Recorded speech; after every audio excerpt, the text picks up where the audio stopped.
heard about the Alabama football team was that their center, that you guys should be familiar with, he was injured in the SEC championship game, and this guy is like, I had kind of lost track of him, but as soon as they said his name, I thought, and they talked about him as being one of the best centers in the country. Yeah, he left Willie Taggart's team after they were dancing during practices. But that's another conversation for another day. But there's a video of him looking at the players dancing the spring practice and looked at him. And I think like 2 weeks later, he hit the transfer portal. And, well, Alabama. Started Alabama. Yeah, and will most likely get a ring. Most likely will. But that was wasn't too much of a fan of the DJ booth out in the IPF. Yeah. Slim Shady electric slide. Yeah. Well, he's a redneck, like some people. God bless him. He's going to be a redneck with a ring. Congratulations. All right, so here we go. So here's what we're going to do here, guys. It's Seminole Santa time. Seminole Santa is here. He's a Jewish guy with red hair, but I'm here. I'm Seminole Santa. Go ahead, Logan. Don't even think about sitting on my lap, but tell me. You would tell Seminole Santa what you want for the FSU team. What are your hopes and dreams and your gifts for the FSU team? The gifts I would love to have is probably get some more offensive linemen, keep growing it. Obviously, we forgot to talk about Devontae Love Taylor announcing that he's coming back next season. By far, this year was Florida State's best offensive lineman, so take that any day of the week. So I think Florida State fans already got their gift, and I got the gift of talented offensive lineman coming back, which is big. But build some protection around Mackenzie Milton because, as you know, you've been high on it. His health is what concerns you, and you also said he'd be bad in the locker room. Yes, you did. No, but who would be bad in the locker room? Mackenzie Milton.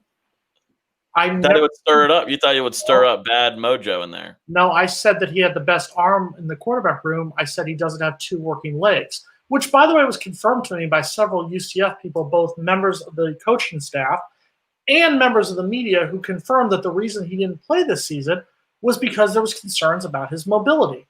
That's all I've said. I hope that Mackenzie Milton, if he's the starter against Notre Dame, and I'll say this again because you were probably drunk when we did that last Sunday. It was NFL football. The Steelers were losing the first of several games. I'm pulling it up. You said it'd be bad at the locker room. No, I said that he doesn't have the mobility. Do I hope that if he is the starter against Notre Dame, do I hope that he has the mobility to do well? Absolutely. Once again, we've got idiot viewers here who think, oh, you hate Florida State. No, I want Florida State to succeed. I want Florida State to be successful. I have a degree from the school, for God's sakes. Of course I'm going to root for Florida State to be successful. You're an idiot if you think that I wouldn't want Florida State to be successful. But he has mobility issues. That's a fact. There's a reason that he has not played a game in 2 years. Do I want him to be successful? Absolutely. Will I root as hard for him as possible if he's the starter against Notre Dame on the Sunday before Labor Day? Absolutely. Do I have reservations about him being our potential starting quarterback? Yes. And if you don't have reservations either, seeing the fact of A, that god-awful injury that he suffered against USF, and B, the fact it'll be nearly 3 calendar years between the time he last played a football game and that Notre Dame game. It'll be almost 3 full calendar years. If you don't even have any reservations, then you're just being a delusional Florida State fan. So Fruity Baboon is making the comment here that I was about to make, that I've made many times, but I thought that I would give the Willie Taggart, Mike Norvell discussion a rest, but pointing out there that Willie had more talent on the roster. Absolutely. That he inherited. So anyway. Well, so I guess Fruity Baboon is part of the let's make as many excuses for the white coach as possible. That's where we're going with this. Got it. Cool. Why does it have to be anything about black or white? It doesn't have to be that. Because we have no idea. I'm not saying it isn't for some people. I'm saying, why do we need to make it? I am just stating a fact that Willie Taggart had more talent on the roster that he inherited from the previous coach than is inherited by Mike Norvell, and that's borne out by the recruiting rankings. I didn't say you were making the excuse. I said Fruity Baboon is making the excuse. Well, I don't know. He's part of the FSU. He's part of the stupid FSU fans who are going to make every excuse possible for Mike Norvell, but wanted to throw Willie Taggart under the bus. And the fact is, if you're going to sit here, and once again, I'll say it again, if you're going to say Willie Taggart deserved to be fired for going 9-12, then and once again, I pray to God that we do not go 6-6 or worse next season. I will be rooting hard for FSU to win every single game. I will pray to God that we win 8 games, 9 games, and win as many games as possible next season. All I have said was, if you're going to fire one coach for going 9-12, you have to fire every coach who is 9-12. Otherwise, you are a hypocrite. That's all I've said.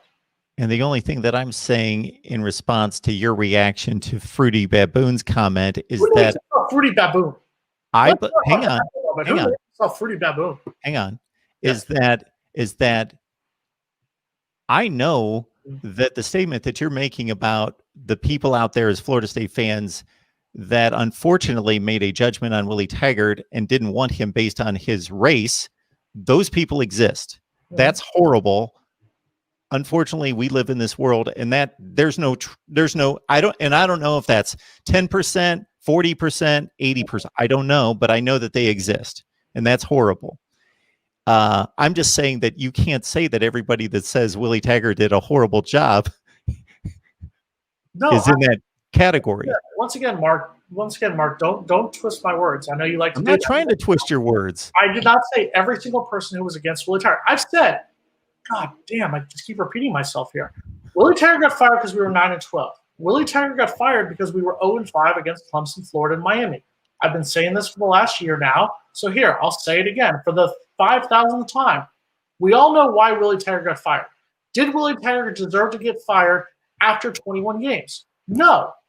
Do I understand why Willie Taggart got fired? Yes.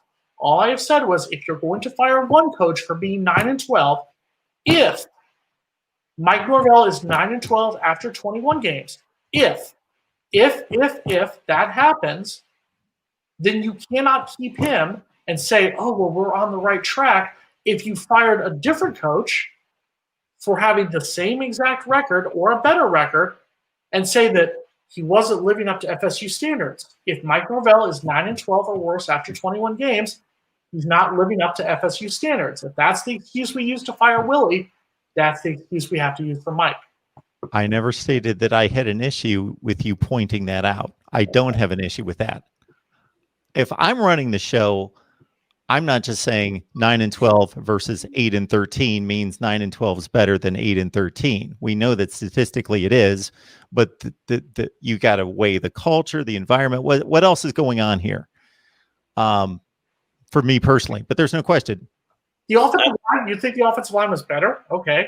I want a better offensive lineman. I want Mackenzie Milton to be healthy, fully ready to rock. And number 3, I want to beat a rival. Just one. You don't care which one. I'd like to beat 2, but if I have to beat one, it'd probably be how about just beat both rivals?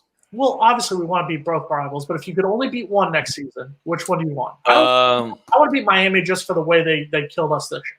I think all right, I'll pick Florida then. Beat Florida at the end of the year. Okay. There you go. Now, Mark, you are an Ohio State fan, but we will welcome you into the Florida. Thank you. I appreciate that. Welcome into the fan base here. Thank you. What are your 3 wishes to the Seminole Santa?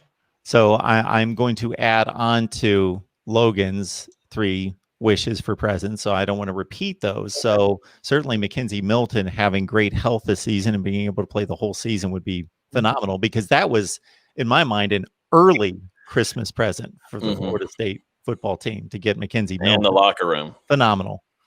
Okay. Let's give 3 calendar years, people. Let's give Mackenzie Milton a threat on the outside. Whether that comes from the transfer portal, let's give him a legit, like when you think Florida State football, you think stud athletes, game changers on the outside. Tamari and Terry would be the closest thing that we've seen to that in the last 4 or 5 years. Since who, you guys? Probably what? Green. Who's the guy that had the big Orange Bowl game? Naquan Murray. Yes. Or Murray. Yeah, which was crazy. He wasn't really supposed to be a number one kind of threat, but came in and did his thing. So that's my first wish. Okay. All right. Get us a burner speed guy on the outside, because that's what I think of when I think Florida State football. And I'm going to go to 2 other areas, because when I think Florida State football, I think just a terror from the DN position that can get after the quarterback. Just, an elite pass rusher off the edge. Mm-hmm. And then more than anything, when I think Florida State football, I think shutdown corner. Yep. Who's it going to be? Who could it be? Good question. You're going to need it. You lose Asante Samuel Jr. Who's going to step up? Actually, who's going to be stepping up to start on both sides? Because right now, Dotson was hurt. Jerry Jones doesn't seem like he needs to be a lockdown corner. He doesn't need to be there right now. Could it be Brownlee? Could it be Dotson? Who goes where?